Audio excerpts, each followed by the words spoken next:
Hello everyone, this is Brian Weigel, and in this video we will be reviewing French structuralism from Claude Levi-Strauss to Marshall Sahlins, a review of the texts by Paul Erickson and Leah Murphy, A History of Anthropological Theory. French structural anthropology really has its roots with Emile Durkheim in the 19th century. Durkheim was a principal thinker in French philosophy and a father of what we might consider modern-day sociology and other social sciences. Durkheim argued for a collective consciousness of society at a time when Freud was exploring the consciousness of the mind. Durkheim was exploring the cohesiveness in society and what it is that binds us together as a culture, as a shared culture. He worked on opposites or dichotomies like the sacred and the profane as aspects of understanding the structure of cultures. This became rather pervasive in French intellectual circles. It was a rationalist approach and it was an empiricist approach. So unlike in the Americas where the cultural relativism really tried to abandon the empiricist views of the evolutionary perspectives that had followed it, in French rationalism, they still embraced that empiricist perspective and tried to work within the realms of the scientific method of observation and thought.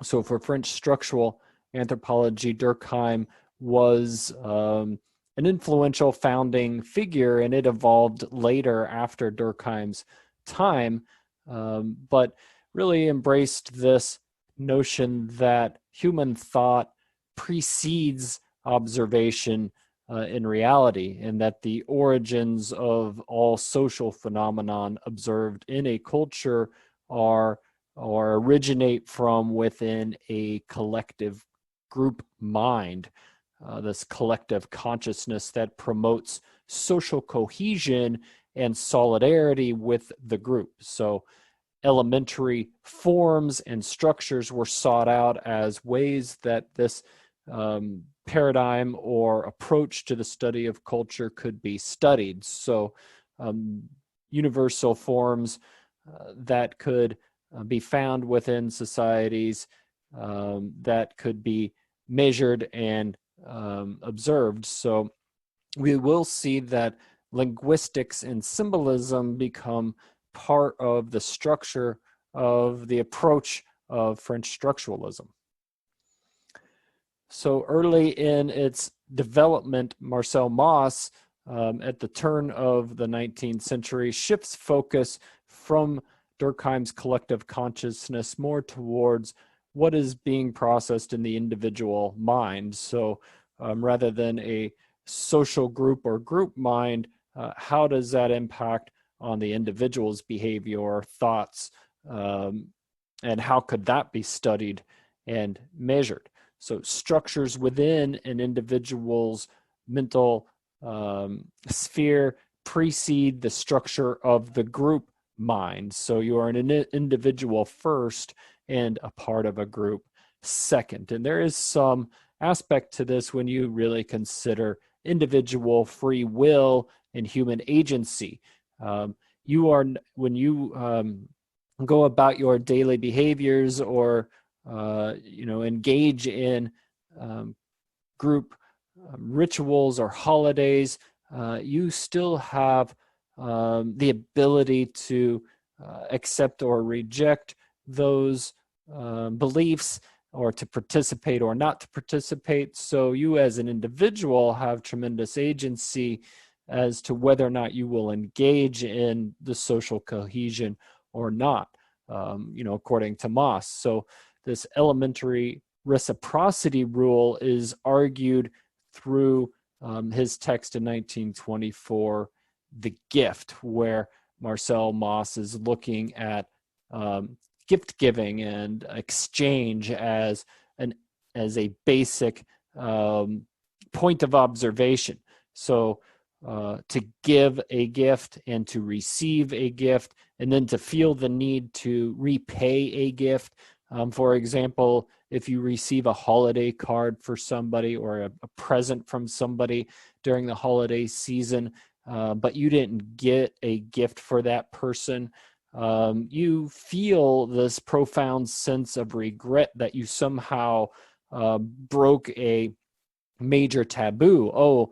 You shouldn't have given me this gift, primarily because I didn't get one for you. And it really puts shame on you, even though you hadn't planned on receiving this gift. So this is logic that is collectively shared by everybody. And that's why he argues it's an elementary principle of nearly every culture or society. So in the gift, he is studying this phenomenon in really a profound way. If you think about it, gift giving is a major part of nearly every social structure.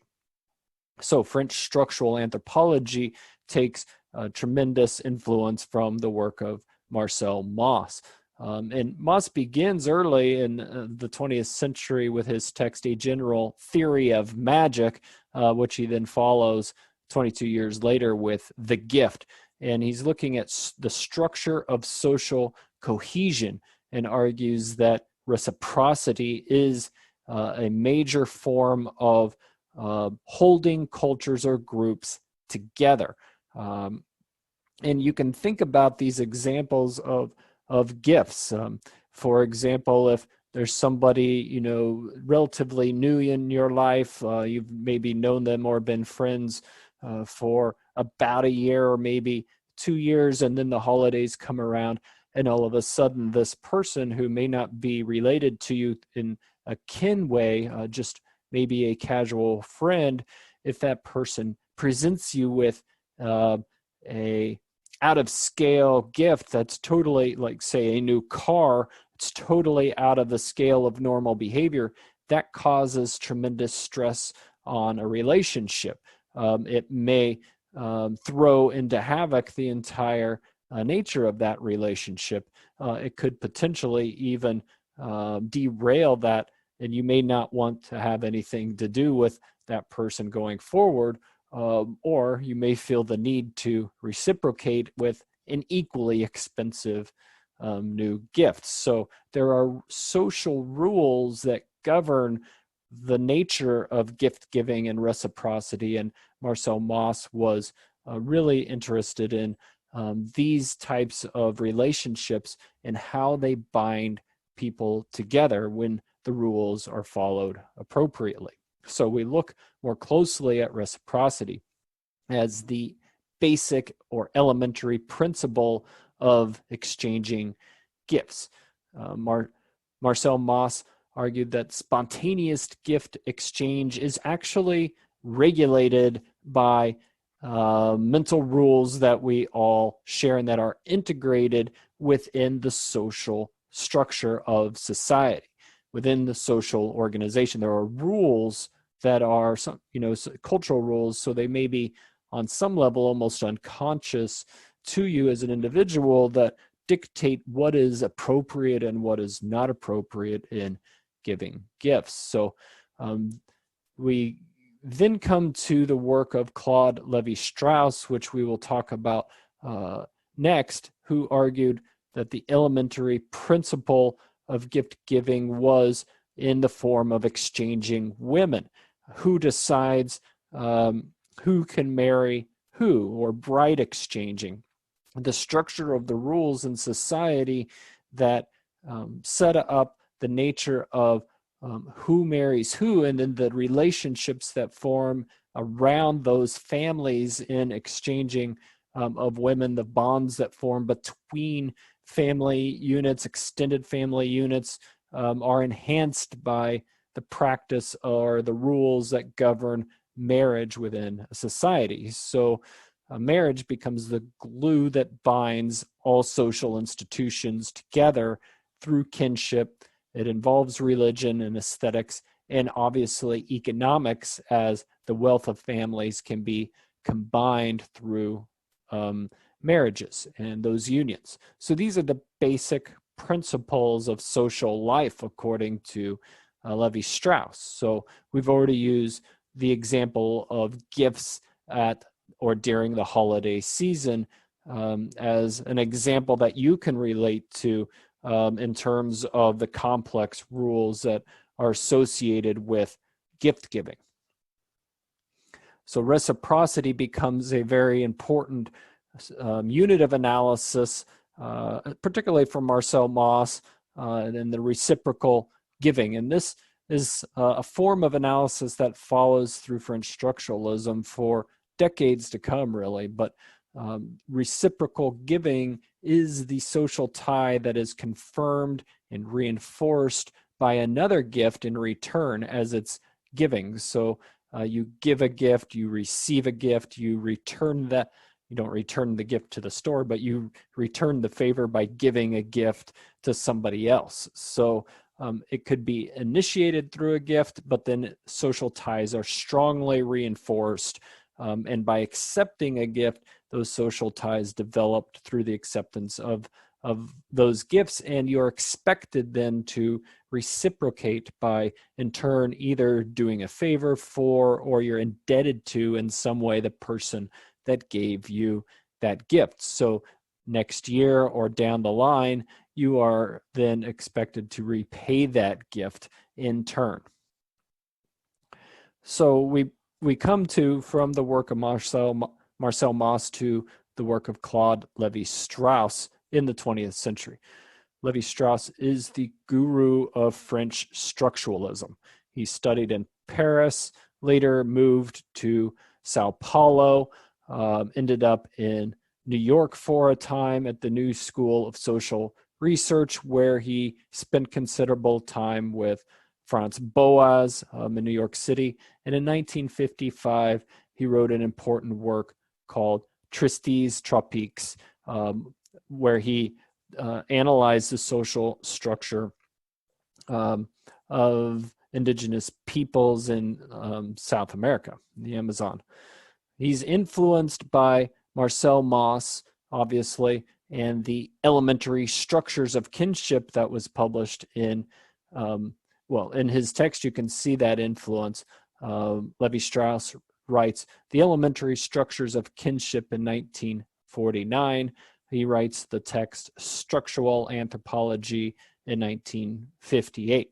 Reciprocity is based on marriage through the exchange of women from one family to another. So marriage between groups actually is the tie that binds. And there you have that notion of reciprocity, but in this case of giving the daughter to another family and the whole ritualism that is involved, but the meaning and the ties that link clans and moieties or groups or families together through this social bind of marriage.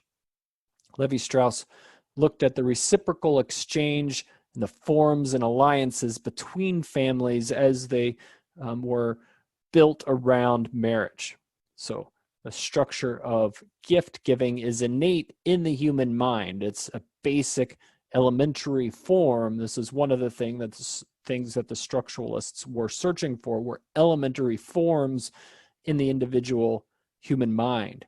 And these operate with a universal logic of dualities, or what they called binary oppositions.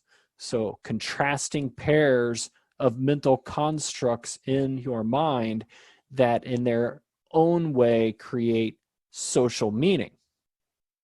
He learned this from Roman Jakobson, who was a linguist with the famous Prague School. And Jakobson developed the concept of phonemes that we still use in linguistics today, which are minimally contrasting pairs of sounds that create linguistic meaning in a language. So the minimal sound that you can make with your mouth that will have an actual meaning in the language that you're speaking. So you can see the importance of language, of symbolism, in the basis of French structuralism.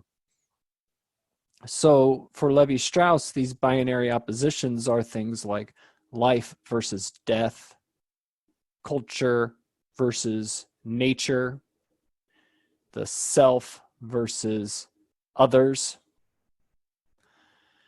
light versus dark, rich versus poor, dirty versus clean, raw versus cooked. And you can go down this list. Our lives are embedded with these dilemmas or opposing forces within our world, within our language, within our daily routine. Levi-Strauss looked at restricted exchange, or the exchange of women between two kin groups, and generalized exchange, or the exchange of women between more than two kin groups, promoting even greater social solidarity. So the degree of solidarity within a society based on the type of women exchange or bride exchange that occurred. So, for example, he would analyze things like the patterns of matrilineal cross-cousin marriage, marriage to a child of one mother's brother. These are long cycles.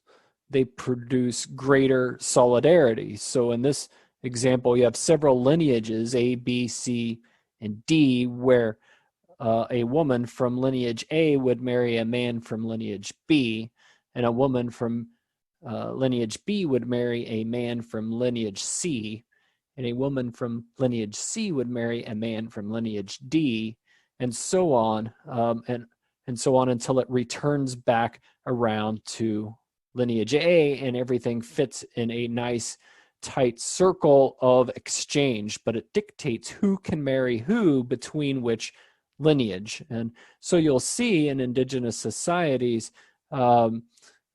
structures that dictate who can marry who, rules of exogamy and endogamy that say that you're descended from this moiety clan or lineage, so you marry somebody from this group over here, and it locks the society together in these relationships. So very powerful arguments.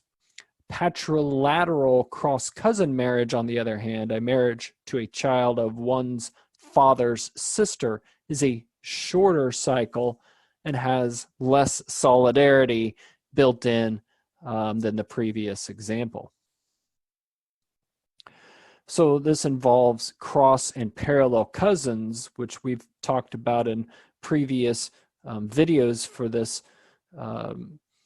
sequence. Cross cousins and parallel cousins. So a cross cousin would, or a parallel cousin would be from you, your the son born to the brother of your father would be a parallel cousin. A cross cousin would be, say, the son of an aunt, the son or a daughter of an aunt that was the sister of your father.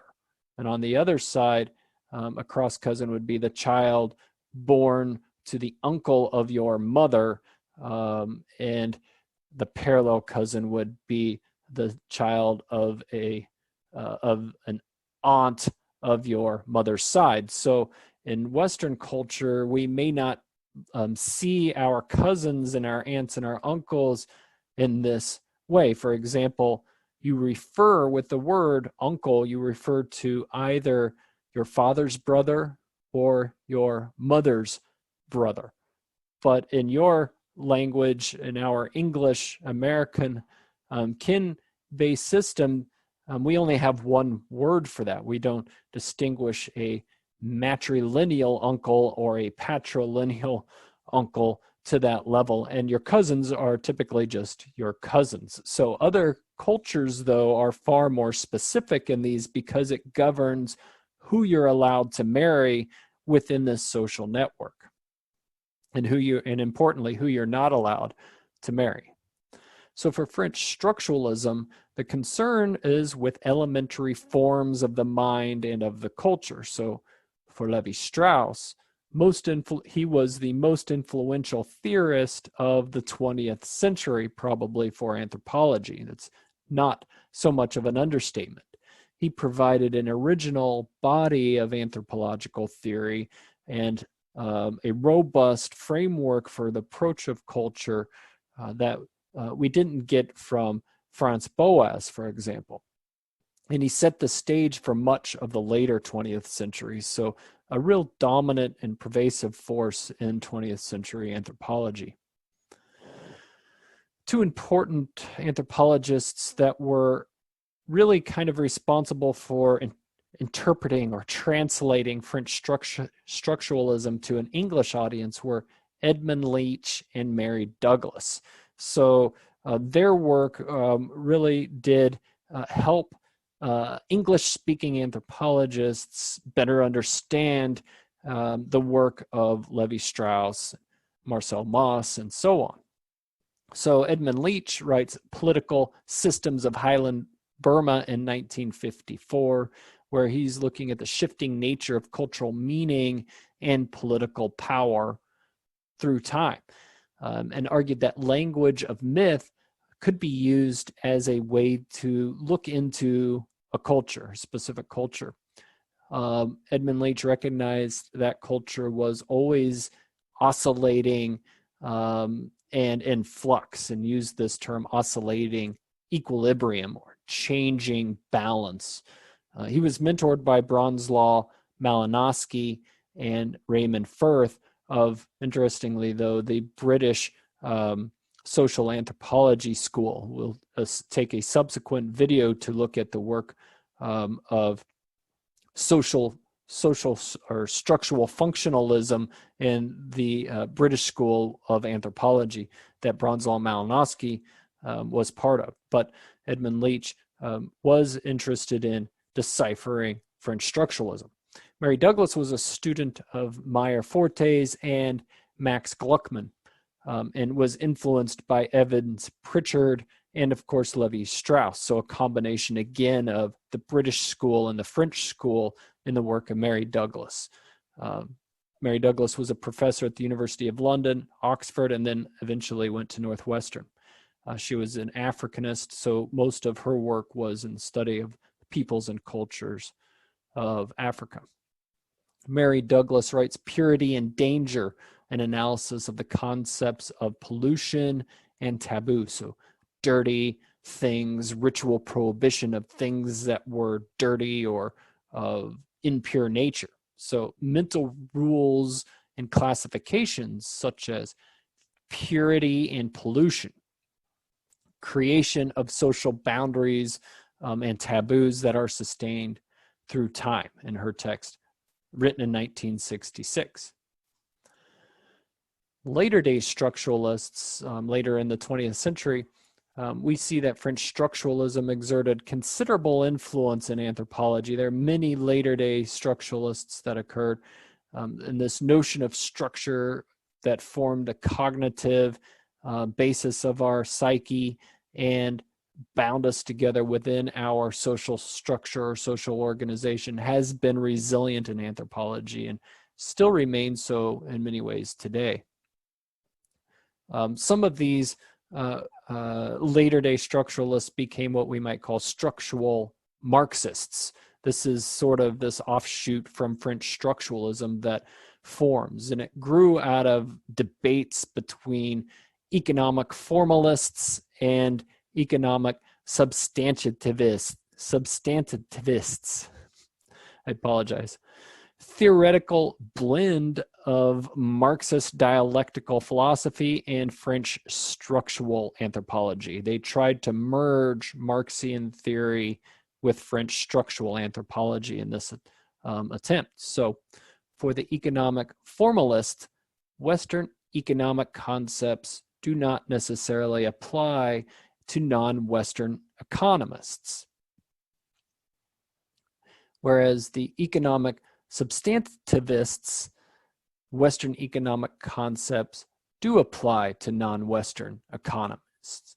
So what does this really mean? You know, the Western concepts of economy would be like the markets of free trade and the rules that govern our world economic system of globalization, that those are somehow fundamental basic tenets of economic exchange between and reciprocity between individuals, and that some aspect of these either do or do not govern the structures of economies in non-Western societies. That's the fundamental question here. So for the formalists, like say Scott Cook, traditional Western definitions of economics are argued, and allocation of resources that are scarce can be studied among groups with unlimited wants, groups that are consumption, groups that really cannot contain their desire to consume resources. He argues that this is a fundamental tenet of capitalism, for example, in capitalistic societies and economies.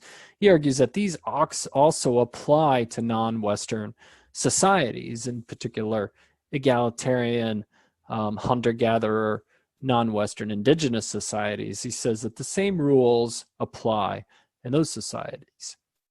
George Dalton takes an opposing view, as does Karl Polanyi. Marshall Sahlins falls into this group, and they argue that capitalist conceptions do not apply to economies which lack markets and that lack political apparatuses that support and propagate those markets that state-level societies have. So peoples and cultures that are governed by kinship do not think like an economic materialist. They don't think like a capitalist. Capitalism is not necessarily a universal of social organization. So you can see the Marxist influence here, because they're primarily looking at the significance of the economic transaction in social cultures. So the economy is the basis for culture change, which is a Marxist philosophy, and they're looking at that level.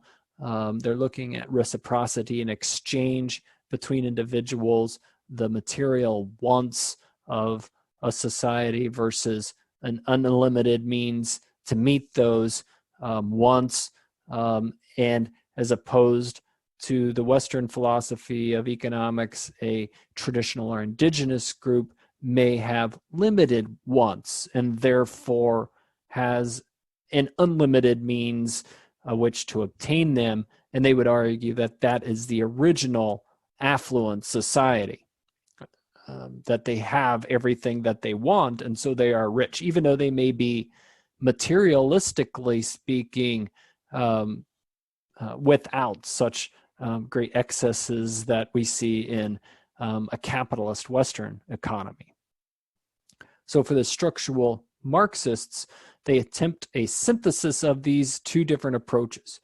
Those approaches being the dialectical oppositions of Marxism and those binary oppositions of structuralism. They tried to synthesize these into a single overarching theoretical paradigm.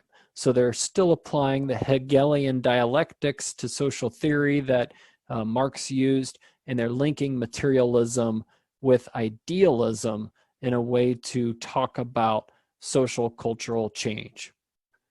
Levi-Strauss argued that Marxism was one of the three mistresses contributing to structuralism. So the influences there of Marxian theory, inference structuralism, and the structural Marxists that came afterwards. Probably the best known is Marshall Sahlins, who's still at the University of Chicago. He's one of the few great theorists or thinkers that actually shift paradigms. Early in his career, he was a neo-evolutionist in the way that Leslie White or Julian Stewart were, but he switches over to structuralism in the 1980s, really. You can see that in the evolution of his writings here. Just take these three books that he wrote. In 1960, he writes The Evolution and Culture which is really a neo-evolutionary take on culture change. And in 1972, he writes Stone Age Economics, which you can begin to really see that influence of materialism and Marxism that came from Leslie White. In 1985, he writes Islands of History, and you begin to see him shift over to a structuralist paradigm as neo-evolution falls out of favor. So he's looking at symbolic patterns of colonial encounters. He's really famous for writing and explaining the death of Captain James Cook in 1779, where he was killed by Hawaiians on the island of Hawaii. So this English-Hawaiian relationship of the 18th century, he really analyzed that as a collision between colonial powers and indigenous groups, but saw it as a way to study the structure of culture. And he comes up with this concept called the structure of the conjuncture, which is the intersection between different cultural structures, where that these were contingent, and that there was a contingency there that produced historical change. And when you see those big shifts in society, so like Leslie White, a materialist, he's looking for what causes cultures to change through time, and he's arguing that at those points, that it is known as a space that he called the structure of the conjuncture. So to conclude this video on French structuralism, Levi-Strauss was the guru of the French structuralist movement, and he drew heavily from linguistics and symbolism. He patterned sequences of symbolic meaning and studied them because they were observable. So we see this influence of symbols and in patterns and on binary oppositions in language and in life. So he's largely assuming that cultural structures are the empirical reality of any society, and that those are the bits that can and should be studied. Potentially deludes, though, anthropology's ability to empirically explain cultural processes. This is a major critique of the French structural movement. And one lasting legacy that we can say is that French structuralism's contribution to the discipline were huge in the 20th century, and it makes the discipline increasingly more aware of the dangers of exporting the Western models of knowledge and epistemology and understanding onto non-Western cultures. So again, we're back at Boas's principle of cultural relativism, that all cultures should be judged and evaluated and assessed within their own relative histories and environments, and their own particular factors that went into their development. We should not apply our own Western models of understanding on non-Western cultures. So a quick list of some references used in this presentation, and I thank you for your attention.